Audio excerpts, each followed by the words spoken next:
existem várias histórias sobre a construção do Maracanã, né? Então a gente tem nas diversas histórias contadas sobre a construção do Maracanã relatos de que alguns operários chegaram a ver fantasminhas, né? Falavam de fantasmas de jesuítas e fantasmas de franciscanos, né? Que apareciam durante as obras, por exemplo, de madrugada, aquele negócio todo, e ficavam brincando de roda em torno de uma pilastra. E isso, são muitas as histórias. Na verdade, a construção do estádio tem toda uma mitologia que a envolve, né? Então, essas eram histórias contadas na época.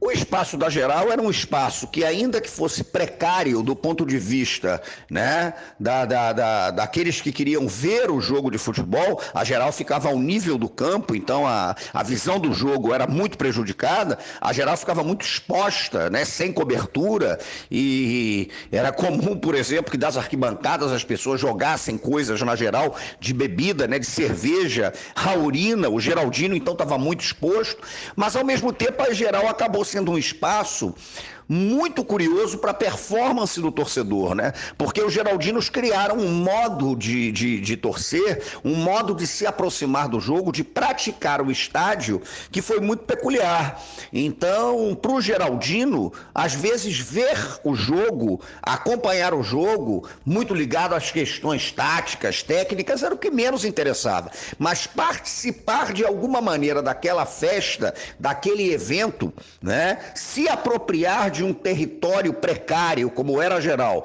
para transformar aquilo numa outra perspectiva, era muito interessante. Agora, o fim da Geral está muito ligado a um processo de elitização do futebol no Brasil, e que acompanha um processo de elitização que é global, que vem com a Premier League na Inglaterra, né, que é muito forte. Então, dentro desse processo de elitização, o torcedor ele vai perdendo espaço para o consumidor, né? Então, o estádio ele vai se transformando numa arena multiuso.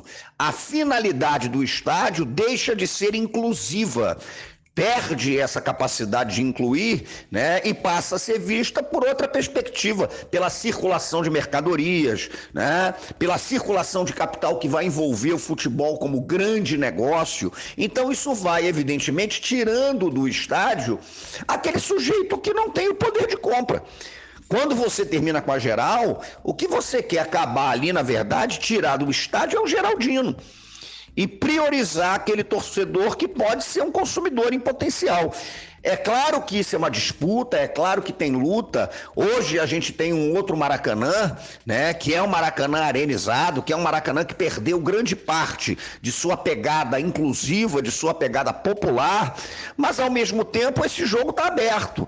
Você tem gente aí, por exemplo, ressignificando isso, tentando construir modos de se aproximar do estádio, né, que sejam diferentes, enfim. O estádio é uma batalha. A cidade é disputada, o país é disputado, o estádio é disputado. O estádio é um sintoma, no fim das contas, da cidade e do Brasil.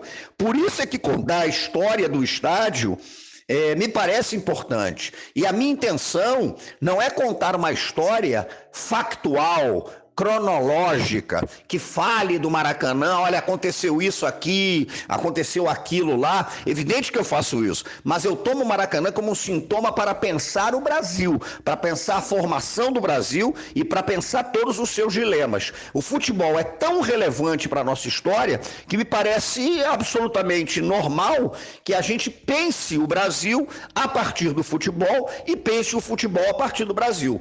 É decisivo para que a gente possa compreender os nossos dilemas, os nossos problemas, enfim, né? Então, a biografia do Maracanã, mais do que pensar o estádio, ela é um elemento que ajuda a gente a pensar a história do Brasil e todos os dilemas que envolvem essa história. É por aí. O primeiro evento esportivo do Maracanã foi a Copa do Mundo. Na verdade, o estádio foi oficialmente inaugurado com o jogo entre a seleção de Novos do Rio contra a de São Paulo, né?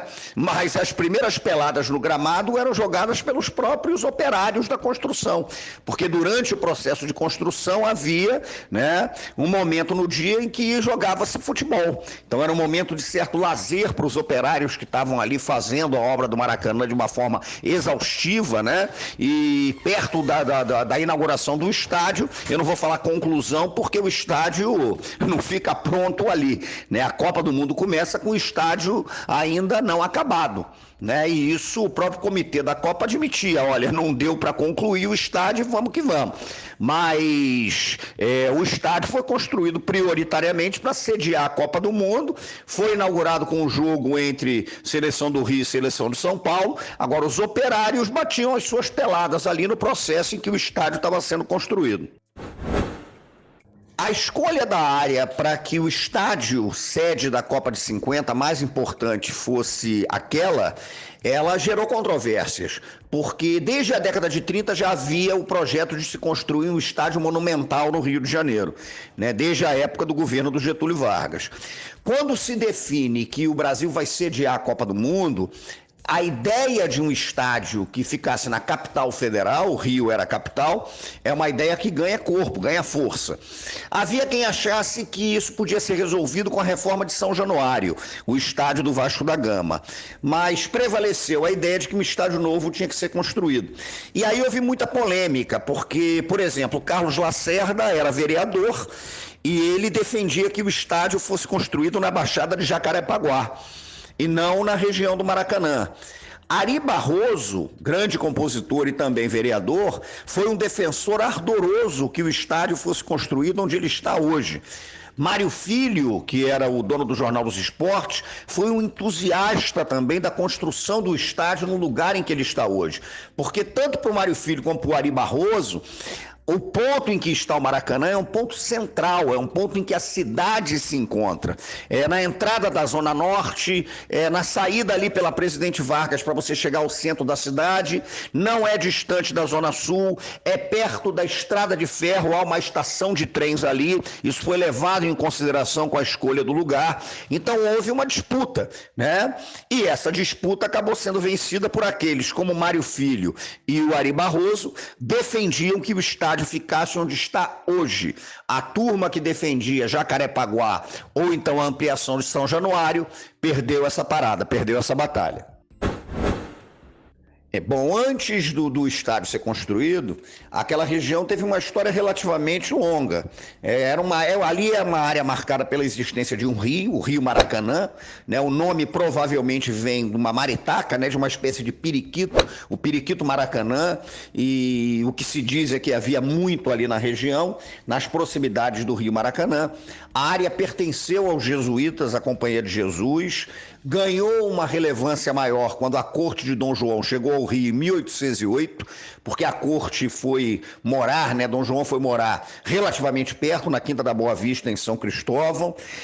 A região depois passou a pertencer a particulares, até que foi negociada com o Derby Clube no final do século XIX, e no momento em que as corridas de cavalo tinham virado uma espécie de paixão dos cariocas ao lado do remo, né? Então o Derby Clube era o lugar das corridas de cavalo.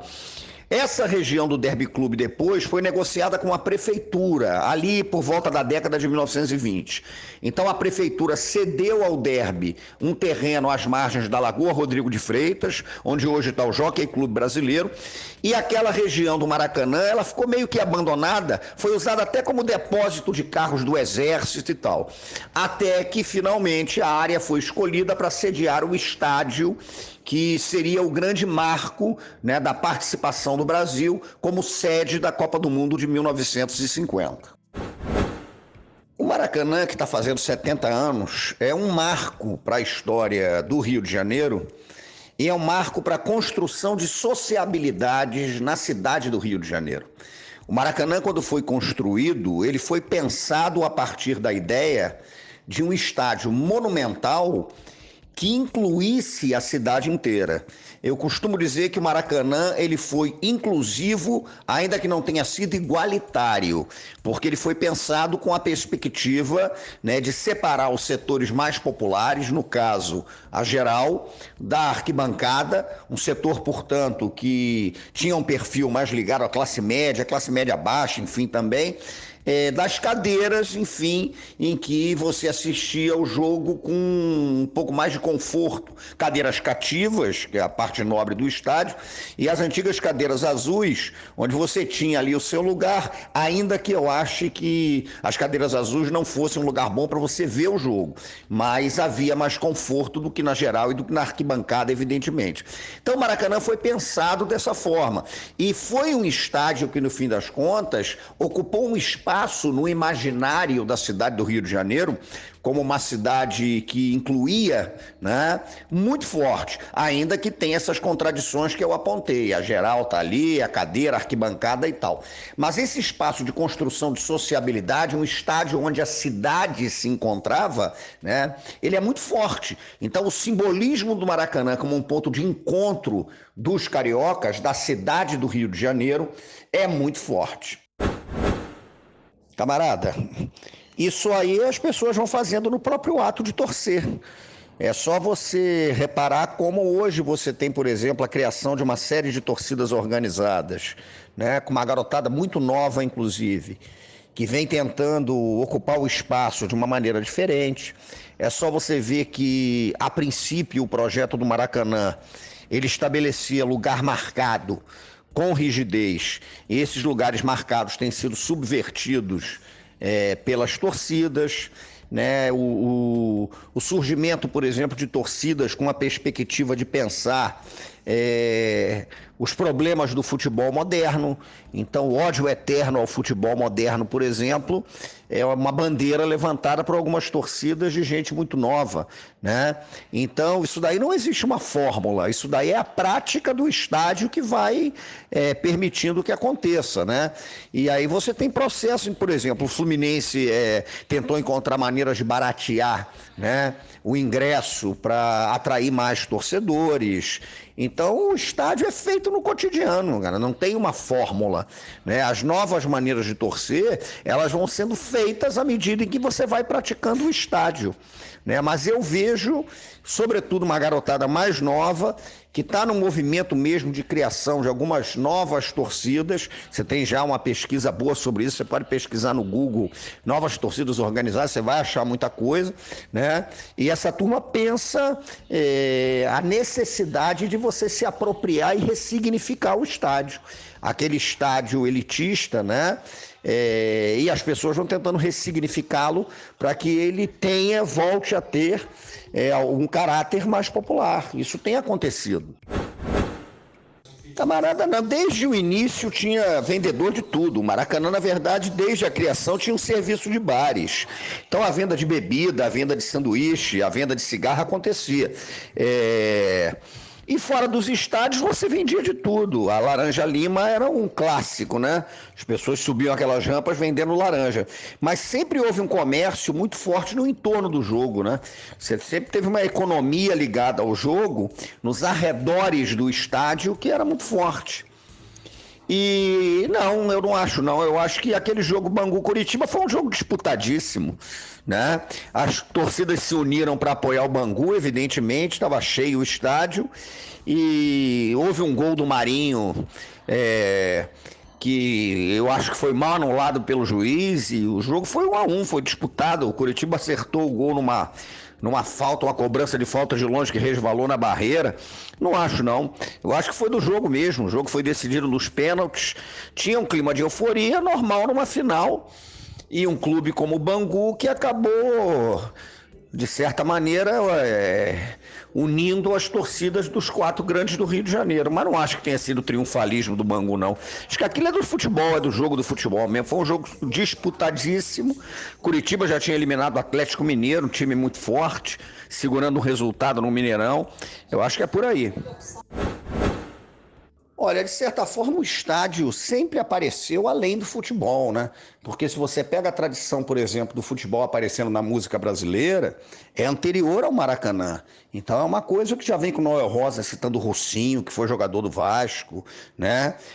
Já vem o Wilson Batista, antes mesmo do Maracanã, fazendo sambas, tendo futebol como temática. É o caso do O Juiz Apitou, né? Mas, de certa maneira, é o que eu estou te dizendo, o Maracanã, isso é que eu acho importante firmar, né? O Maracanã vai ser um espaço coletivo usado pela cidade, é um equipamento coletivo da cidade. Então, sendo um equipamento coletivo da cidade, o Maracanã vai cruzar praticamente tudo que está ligado à vida da cidade. Então, você vai ter o Maracanã ligado à música, Maracanã que foi muito cantado. Jorge Ben cantou Maracanã para Dedéu Benjor, né? Neguinho da Beija-Flor talvez seja o autor do samba, da música mais popular sobre a história do Maracanã, que é o Campeão. Né? Maracanã teve uma ligação muito grande com as escolas de samba, a época em que os sambas de enredo, né, eram cantados no estádio de uma forma muito vigorosa. O Maracanã tem isso. Então, na verdade, eu não acho que a ideia seja você pensar a partir desse momento. Não, o futebol é um tema transversal na formação cultural brasileira. Em sendo um tema transversal, ele dialoga com a arte, ele dialoga com a cultura de uma forma geral, ele dialoga com a música, ele dialoga com a política, ele dialoga com tudo, cara. Ele é um tema transversal. E o Maracanã tem essa centralidade.